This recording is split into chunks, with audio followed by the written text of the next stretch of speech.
अस्सलाम वालेकुम नाज़रीन, मैं हम जरीशद, आप देख रहे हैं प्रोग्राम हक़ाइक़ और हमारे साथ मौजूद हैं सियासी तज्ज़ियाकार इशफ़ाक़ अब्बासी साहब। अस्सलाम वालेकुम अब्बासी साहब। वालेकुम सलाम। अब्बासी साहब, एक तरफ इमरान खान का लॉन्ग मार्च, दूसरी तरफ DGISPR और DGISI की कॉन्फ्रेंस, आपको क्या लगता है कि इमरान खान का लॉन्ग मार्च कामयाब हो जाएगा? ये जो लॉन्ग मार्च है ये तो मेरे ख्याल 3 महीने से खान साहब तारीखें देते रहे, बिल आखिर उन्होंने इसका फ़ैसला कर लिया। और ये 3 महीने क्यों लेट हुए हैं और क्यों इतना ताख़ीर से हुआ ये ऐलान, और ये शुरू आज हुआ है जुम्मे वाले दिन। असल में ये बीच में एस्टेब्लिशमेंट से इनके मुज़ाकरात चल रहे थे, 2-3 बार जो इस्टेब्लिशमेंट के लोग हैं, कुछ बाजवा साहब भी मिले थे, कुछ ले दे हो रही थी। और वो ले दे क्या हो रही थी, कई लोग उसमें थे, अंधेरे में थे। लेकिन जो DGISPR और DGISI की जो प्रेस कॉन्फ्रेंस हुई उसमें सब कुछ आया हो गया, सामने आ गया कि क्या कुछ ये करना चाह रहे थे खान साहब और क्या कुछ इस्टेब्लिशमेंट से बात कर रहे थे। अब यह DGISI जो है पहली बार मंजर आम पर आए और यूं TV पर बैठ के उन्होंने अपने इदारे का दिफा किया। और उन्होंने ये कहा भी, ये लेफ्टिनेंट जनरल नदीम अंजुम साहब हैं, इन्होंने कहा जी मैं इदारे के लिए आया हूँ, अपनी ज़ात के लिए नहीं आया। मेरे ख़िलाफ़ क्या क्या बातें हुई, खान साहब ने क्या कुछ कहा, लेकिन मैं जब मेरे इदारे के ख़िलाफ़ बात हुई तो मुझे आना पड़ा और वो वजाहत देनी पड़ी। वो असल में अभी उसमें जो प्रेस कॉन्फ्रेंस उसमें सब उन्होंने बता दिया कि खान साहब जो है ना वो कुछ नाजायज़ मुतालबात कर रहे थे, कुछ गैर आइनी मुतालबात कर रहे थे कि ये इस तरह किया जाए। लेकिन वो जब इस्टेब्लिशमेंट ने या जनरल बाजवा साहब नहीं माने तो उन्हें इन्होंने गद्दार और न्यूट्रल और जानवरों से तशबीह देना शुरू कर दी। मीर जाफ़र और मीर सादक के कलमात शुरू कर दिए। तो ये इसलिए ये देर हो रही थी। अब खान साहब ने जो लॉन्ग मार्च शुरू किया है उसमें ज़ाहिर है लोगों ने आना है, जाना है, कुछ किसी ने छोड़ देना है, किसी ने आगे बढ़ना है। और वो यहाँ पर इस्लामाबाद मेरे ख्याल 4-5 दिन लग जाएंगे पहुँचते पहुँचते। इस दौरान दोबारा मुज़ाकरात हो सकते हैं। और खान साहब का अब उनकी टोन भी चेंज है, क्योंकि वो कह रहे हैं कि हमने जी यहाँ सुकून से जाना है, जहाँ F9 पार्क है वहाँ जडी चौक नहीं जाएंगे, हम F9 पार्क जाएंगे। अब ये खान साहब एक और जो है ना क्या कहना चाहिए, धोखा कहना चाहिए या झांसा कहना चाहिए कि ये फिर दोबारा इदारों को और हुकूमत को जो है ना ये झांसा दे रहे हैं कि मैं वहाँ जाके ये F9 पार्क और मेरे रुकावटें न खड़ी की जाए। हम किसी के ख़िलाफ़ नहीं है, हमारा लॉन्ग हकीकी है, मार्च है, हम इलेक्शन चाहते हैं, हम सिर्फ इलेक्शन चाहते हैं, हमें इक़्तिदार नहीं चाहिए।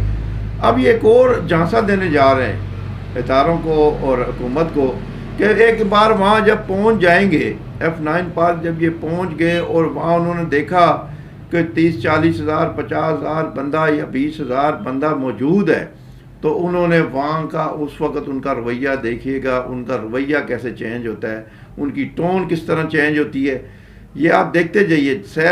जैसे जैसे ये इस्लामाबाद की तरफ बढ़ेंगे, अगर इनके लोग आए इनके, तो इनका रवैया चेंज होता रहेगा। क्या लगता है कितने बंदे लेके आ सकते हैं इमरान खान साहब? देखिए जी, बंदों की बात कोई ऐसी बात नहीं है कि बंदे मैं भी गिन के बताऊं या इतने तकरीबन, लेकिन 20-25 हज़ार बंदा इनके साथ होगा। ये जो लाखों वाली बात कर नहीं, लाखों वाली बात तो वैसे वो सियासतदान जो हैं वो 1000 को लाख बना देते हैं, लाख को करोड़ बना देते हैं। ये तो एक सियासी वो तज्जिया होता है। लेकिन ये है कि 20-25 हज़ार लोग जो है ना वो होंगे खान साहब के पास। और जब वो वहाँ, और अगर यहाँ इनको आते हुए अगर इनके पास बंदे हुए और इनके बंदे ठीक ठाक हुए, 20-25 हज़ार इनके साथ चल पड़े, तो इन्होंने यहीं से रुख बदल देना है। F9 पार्क नहीं जाना इन्होंने दूसरी तरफ रुख कर लेना है। और ये इसमें एक ख़तरा मुझे ये भी लग रहा है कि अमजद साहब, मैं आपको बताऊं कि मुझे ये ख़तरा लग रहा है अगर ये इंतशार फैला और मुल्क में फसाद और इस तरह का कोई ऐसा माहौल बना ना, तो यहाँ दूसरी तीसरी कुव्वत आ जाएगी। और वो आ गई तो फिर ना खान साहब के पास कुछ रहेगा, ना दूसरे के पास, ना तीसरे के ये जो पास। फैसल वाडा की बात है, जो उन्होंने कहा था ये खूनी मार्च हो सकता है, क्या लगता है इसमें? ये देखिए ना, खान, ये जो वाडा साहब उनके अपने बंदे हैं और वो खान साहब के बहुत करीबी हैं, और उन्होंने प्रेस कॉन्फ्रेंस की कि भाई ये बात है, ये खूनी मार्च है, ये जो अरशद शरीफ का कत्ल है, ये इसमें आईएसआई का कोई किरदार नहीं है। ये उन्होंने इशारा जो किया है वो खान साहब की तरफ किया है, और फिर वो उनकी प्रेस कॉन्फ्रेंस जब ख़त्म हुई तो वो घंटे के अंदर उसको शो काज नोटिस जारी हो गया। ये बड़े करीबी लोग हैं खान साहब के, इनको कुछ पता है। ये कह रहे थे मेरे पास फुटेज भी हैं, कोई वीडियो भी हैं, कोई रिकॉर्डिंग भी है, और कोई तस्वीरें वगैरह भी। इमरान खान साहब का तो कहना है कि जो वाडा साहब ने बयान दिया वो किसी के कहने पे दिया है। नहीं ना, किसी के कहने पे दिया या नहीं दिया, ये फैसल वाडा साहब बात कर रहे थे, कोई और तो नहीं कर रहा था, या उनकी जगह किसी और की आवाज़ थी। फैसल वाडा साहब ने ये बात की है कि ये बात इस तरह हो, ये खूनी मार्च मुझे नज़र आ रहा है, यहाँ लाशें ही लाशें नज़र आ रही हैं, जनाजे नज़र आ रहे हैं।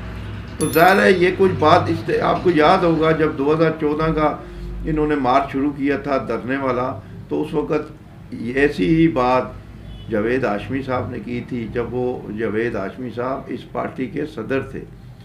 उन्होंने ये बात करके और खान साहब को मना किया था ये काम ना करें आप, और वो वहाँ से चले गए थे। बस अब ये बताएं, क्या लगता है कि ये मार्च वाकई पुरअमन होगा? लेकिन ये पुरअमन अगर ये रखना चाहें तो पुरअमन होगा, अगर आप ना रखना चाहें तो पुरअमन वाली बात ही नहीं है। लेकिन देखें, जिस तरह का एक किरदार होता है ना, माजी का जो किरदार है खान साहब का, वो पुरअमन वाली बात है नहीं, नज़र नहीं आती। अच्छा, क्या लगता है कि ये जो मार्च है या धरना है, क्या तवील चलेगा या 2-4 दिन में ख़त्म हो जाएगा? नहीं, वो इनका तो सिर्फ मुतालबा उनसे यही है कि भाई इलेक्शन की तारीख दे दें, ठीक है।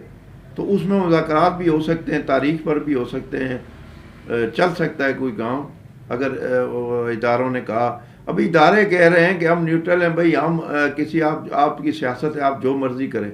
खान साहब उनको ज़बरदस्ती फिर सियासत में ला रहे हैं, हालांकि सियासत में उनका कोई किरदार नहीं होना चाहिए। उन्होंने कहा हम नहीं होंगे, आज के बाद हम नहीं हैं, ठीक है। जब से हुकूमत आपकी खान साहब की ख़त्म हुई थी, उसके बाद उन्होंने कहा हमारा कोई किरदार नहीं होगा सियासत में, और नहीं करना चाहते। लेकिन खान साहब जो हैं वो बार बार उनको घसीट रहे सियासत में। जब वो सियासत में आएंगे, अगर वो कोई ऐसा काम करेंगे, कल फिर उन्हें बुरा भला कहा जाएगा, दूसरी पार्टियां कहेंगी। तो अगर खान साहब ये मेहरबानी करेंगे, उनको दूर ही रखें सियासत से। आप अपना काम, आपका एहतजाज करना आके आप एहतजाज करें, हुकूमत में प्रेशर दें, हुकूमत से मुज़ाकरात करें। एक तो खान साहब को ये मसला है ना, हुकूमत से मुज़ाकरात भी नहीं करते और उनके बंदे नहीं करते। वो कहते हैं कि ये इस्टेब्लिशमेंट तारीख दे हमें। भाई इस्टेब्लिशमेंट कैसे तारीख दे सकती है? हुकूमत के पास आइनी किरदार है, कानूनी किरदार है, वो आइनी तौर पे हुकूमत ही इलेक्शन करा सकती है। और इस दौरान मैं आपको ये भी एक इंकशाफ करता चलूँ कि ये जो 2-3 महीने धरना की जो लॉन्ग मार्च की तारीख डिले होती रही है ना, उस दौरान खान साहब ने अपना एक मखसूस बंदा, खसूसी बंदा, जिसको एलची कहना चाहिए, वो नवाज शरीफ तक भी गया है, और नवाज शरीफ तक भी ये बात खान साहब ने पहुंचाई है। उस बंदे ने खान साहब की कि खान साहब का ये कहना है कि हम मिलकर और ये इस्टेब्लिशमेंट को जो है ना वो करते हैं, मिलकर हम इलेक्शन कराते हैं। और इस इस्टेब्लिशमेंट का आप बातें ना सुने, आप इस्टेब्लिशमेंट से मुज़ाकरात छोड़ दें और मेरी बात सुने, हम मिलकर इलेक्शन कराएं, जो जीत गया उसको आप तस्लीम करें। बस सब ये उनको भी क्या है कि हमारी हमायत करें। लेकिन नवाज शरीफ साहब ने बिल्कुल उस पर इनकारी कर दिया, क्योंकि खान साहब का जो किरदार है ना, यू टर्न लेने वाला है। वो आज बात करते हैं कुछ हैं, शाम कुछ हैं, सुबह कुछ हैं। तो इसलिए इदारे भी डरते हैं और जो सियासी लोग हैं वो डरते हैं कि ये बंदा आज बात करेगा, कल कुछ और कर देगा, तो हम इसको कहाँ से पकड़ेंगे। बस अब उनका बयान भी आया, नवाज शरीफ साहब का भी। उन्होंने कहा कि इमरान खान का लॉन्ग मार्च फेल होगा और फेल होके ही रहेगा। लेकिन ना उन्होंने भी एक लॉन्ग मार्च किया था ना, और गुजरांवाला पहुंचने के साथ ही उनका लॉन्ग मार्च कामयाब होगा। और यहाँ पहुंचे ही नहीं थे, गुजरांवाला में ही उनका अदलिया बहाली की तहरीक थी और हुकूमत ने अदलिया बहाल कर दी थी। चीफ जस्टिस जो चौधरी इफ्तिखार साहब थे और बाकी जजेस थे, उन्होंने नोटिफिकेशन हो गया, वो ख़त्म हो गया था उस वक्त, तो उनका तो वहाँ गुजरांवाला कामयाब हो गया था। लेकिन खान साहब का जो है, खान साहब भी यही चाहते हैं मेरा कामयाब हो, लेकिन होता नज़र नहीं आ रहा, क्योंकि इस्टेब्लिशमेंट ने ये वाज़ेह पैगाम दिया है कल भी प्रेस कॉन्फ्रेंस में कि हम सियासत से दूर हैं और दूर ही रहेंगे, हमारा कोई काम नहीं है हुकूमत में। अगर हुकूमत हमें ऑर्डर करेगी, हुक्म करेगी, हम हुकूमत के ताबे हैं, ये रियासत के हम ताबे हैं, हम उनका जो वो हमारी ड्यूटी लगाएगी हम वो काम करेंगे। वैसे हम किसी इंतशार में, किसी जगह हम सियासत में इन्वॉल्व नहीं होंगे। शुक्रिया भाई साहब। नाज़रीन, ये थे इशफाक अब्बासी साहब जिनका तज्ज़िया आपने सुना। इनका कहना है कि इमरान खान साहब इदारों को खुद सियासत में घसीट रहे हैं, उनको चाहिए कि ये हुकूमत से मुज़ाकरात कर लें। इसके साथ ही इजाज़त दीजिए। हमारा चैनल लाइक, सब्सक्राइब और शेयर करना ना भूलिएगा। अल्लाह हाफिज़।